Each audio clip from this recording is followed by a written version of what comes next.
Habari za asubuhi, Edison fifth graders. You're probably wondering what that means.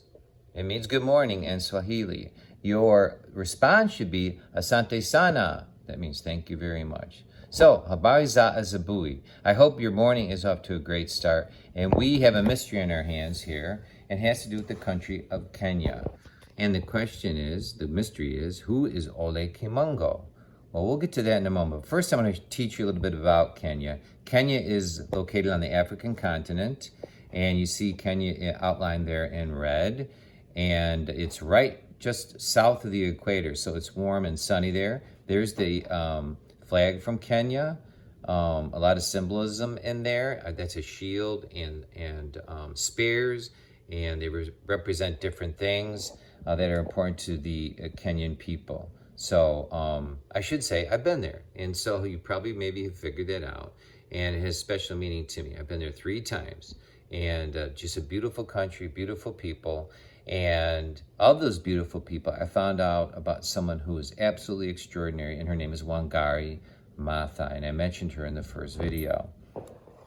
So, first of all, why was Dr. O there? So here's a picture of me back in 2017. You see in a beautiful area, and you see that these children, just a wonderful group of kids, are orphans.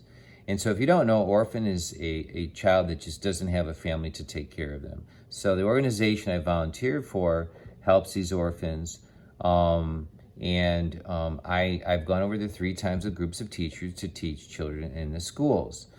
This area is in Transmara. It's a very remote area, very beautiful area. And I was very fortunate to go there and work with these kids who just absolutely love learning. So I want to share that with you. Why was I there?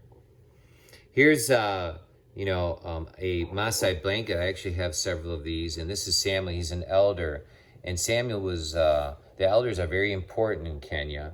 They're very wise, and people go to them for advice. And Samuel made me a beautiful walking stick that I still have to this day that took him a long time to make, taking a branch and putting it in fire and straightening it. So a very special day for me, and spending time with him was extraordinary. So that's how the Maasai actually wear the blankets, and they wrap them around all the time, and they're very, very comfortable. And that's a pattern that's quite common there. So here's a cool picture, one of my favorites, when I'm in Kenya on safari, and I am out with 2 really dear friends of mine. And if you look on that cement block, it says T, that stands for Tanzania, or Tanzania, as some of the Tanzanians pronounce it, and Kenya. I am literally on the border between those 2 countries, and we're just playing around there on our safari. So, Ole Kimongo. Well, guess up. Dr. O is Ole Kimongo. And I've had the great honor of being named that by a Maasai elder. And when you go over there and spend time and give of yourself, they often give you that name. So it actually means stingless bee with the sweetest honey. And at first, Dr. O was like, what? Why can't I be the killer bee? Something really aggressive in that. But I found out that this bee is actually really important in the Kenyan culture, and it was a great honor. So I am Ole Kimongo, which is just a wonderful part of my life that I embrace. So again, I'm just telling you a little bit about my background and what led me to find out and explore someone extraordinary from the country of Kenya.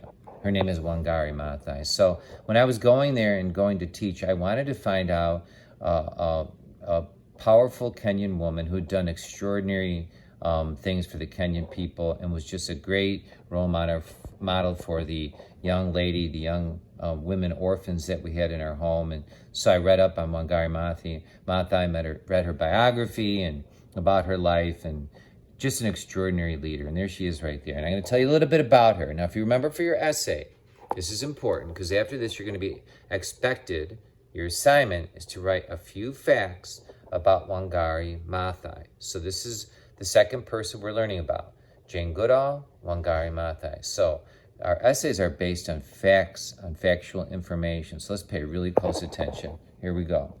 So what did she do? She was an environmental activist, which meant she fought to protect the environment, and it was not easy. She had to fight some powerful people in Kenya. She risked her life, And she came out on top, eventually through persistence and just a heart that was truly committed to helping her nation. She survived the ordeal, won the Nobel Peace Prize. You'll take a look here. She won the Nobel Peace Prize, which is a prize given, it's a worldly gift given to people throughout the world for extraordinary efforts. For example, Dr. King won this prize as well. So in addition, she started something called the Greenbelt Movement. The Greenbelt Movement at this stage has planted 51 million trees throughout this world. She initially started planting trees in Kenya because some of the mountainsides in certain areas were experiencing tremendous erosion. In addition, the trees that people grow are typically grown by women, and these women are able to raise money for their families. And I just say women simply because in Kenya, unfortunately, a lot of men have passed away for different reasons. There's certain diseases that cause these situations, and she sought to empower women in Kenya. So she did just a wonderful thing. She empowered women to support their families through the Greenbelt Movement, but also save the environment. So just an extraordinary person with an extraordinary idea. So her legacy, because Wangari has passed away, her legacy and that has to do with what she left behind for all of us. And so the Greenbelt Movement continues onward. And something she said, we cannot tire or give up. We owe it to the present and future generations of all species to rise up and walk. And that means to continue to fight and do good things to make the world a better place. So, as far as facts are concerned, I want to share you 4 things she was dedicated to. And keep these in mind. You can watch this video again if you need to. 1, tree planting. Tree planting helps prevent erosion. And secondly, global warming. More trees, again, trees help prevent global warming. The more trees we have help contribute to keeping our environment and our world a cooler place. Prevention of deforestation. We learned about that last Friday. That's cutting down trees, destroying the environment. Again, she worked to prevent that. And jobs.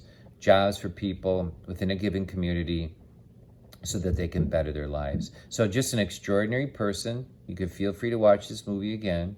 But after this short video, you're expected to complete the writing assignment, which is, what are some things Wangari Maathai did to better our world? So try and find 3 or 4 things from this video that you can recall that Wangari Maathai did to better our world.